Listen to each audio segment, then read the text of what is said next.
Hello beautiful people, welcome to my channel. Nagsiselebrate kami ng 63rd birthday ko last February 20. Bakit ngayon lang yung sinelebrate? By the datum idag? June, na ngayon 14th. June 14. Kasi parati akong busy sa trabaho ko.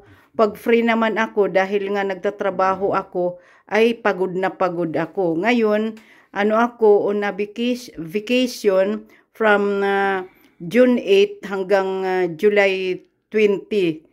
Pero sa 23 pa ang ang trabaho ko. Pero sa 21 at saka 22 pwede nila akong tawagan. Ito lang yung yung hinanda ko kasi hindi naman yang kakain, matatapon lang. Ito, yung the meat is intrico.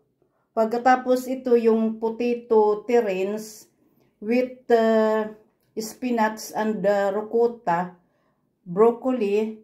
Pagkatapos mayroon silang sauce. Pagkatapos ito yung cake. Itong iniinom nilang Belvoir Farm Organic Sparkling Elderflower. Organic ito. Yung naglalagay nito dito sila Sven Eric. Diba si Sven Eric, siya yung sa gobyerno sila nagtatrabaho, yung volunteer, walang bayad. Ayan, linalagayan nila yan. Sila Sven Eric, nagtutulong sila sa mga kumpanyang hindi yung kailangan ng ng mag-aano sa kanila sa trabaho, pero walang bayad diyan. O sige guys, thank you for watching. Bye bye.